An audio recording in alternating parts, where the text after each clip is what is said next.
Do you see that right there? What is that? It's a bus.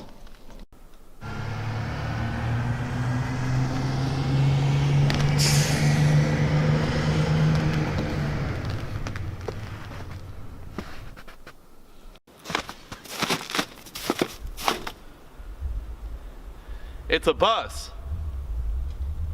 Somebody abandoned a bus out here by the river. Today we're gonna go inside and explore it. How old is this bus?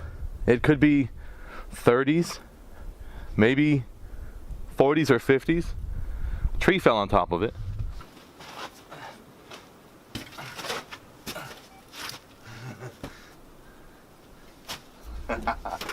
Wow. It's really old.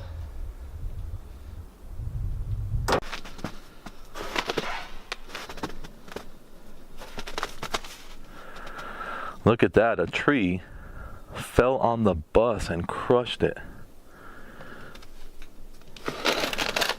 I imagine that you could fit a bunch of elementary kids in there probably. It looks like a scene from those movies where they show an abandoned plane that crashed, and if we look inside we'll see skeletons.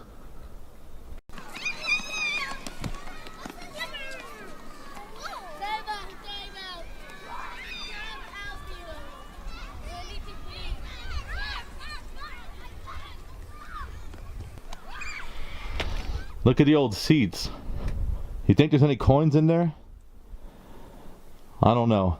This summer, I'll go through there and see if there's any coins underneath the seats. There usually is.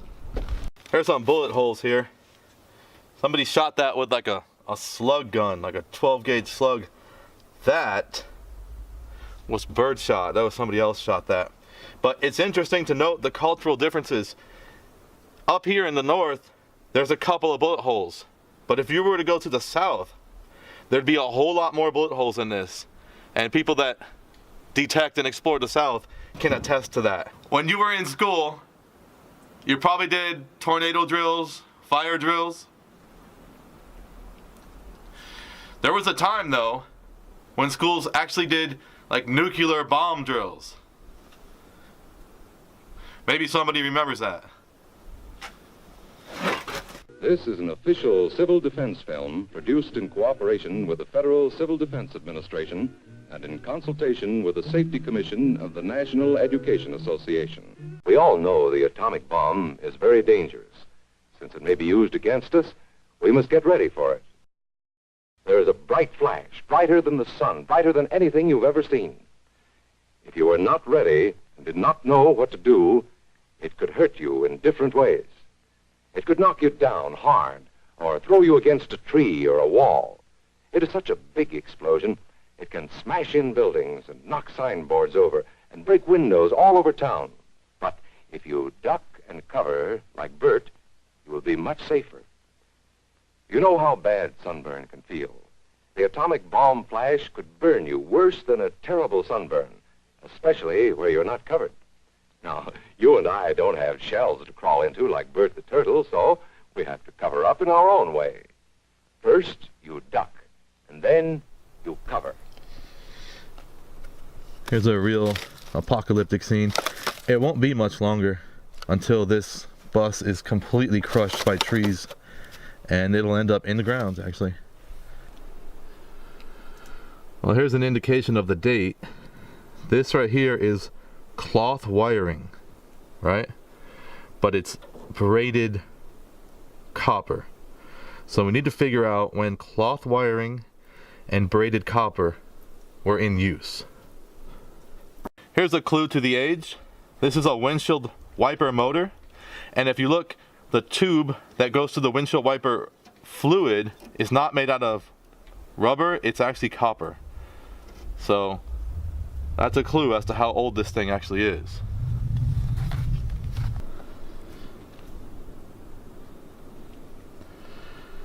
You can see what happens here. We've got some biochemistry going on. So these are lichens, right? And so these lichens are living on the metal, and it's a mixture of algae and fungus. And so over time, these lichens secrete an acid which breaks down rock and metal. So interesting that at one time this was full of kids and they were going to school back in the 30s or 40s, maybe the 50s. I can't find any distinguishing features on this bus. There's no way to tell.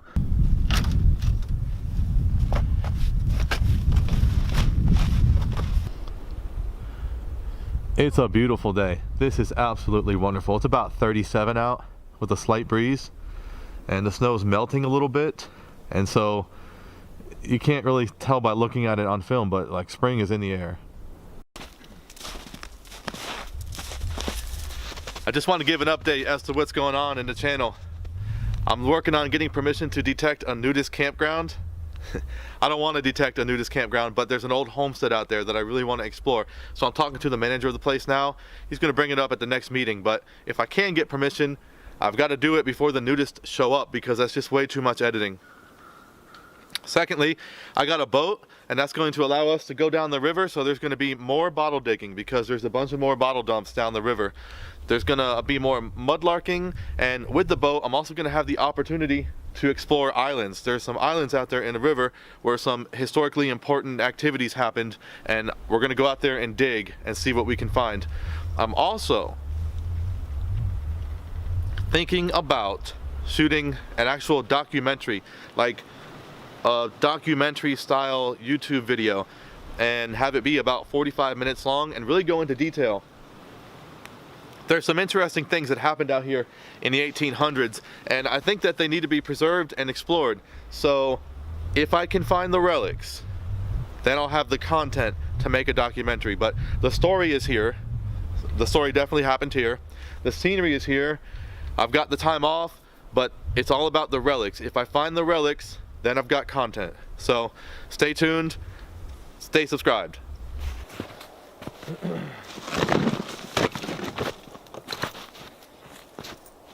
Wow, there's a hole right there.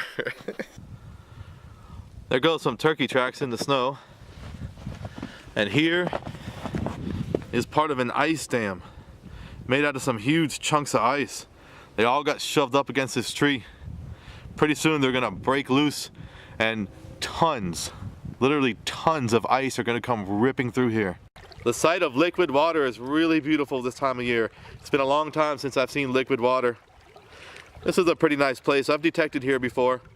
It's the type of place where you can detect for an entire hour and not get one single signal, not even iron.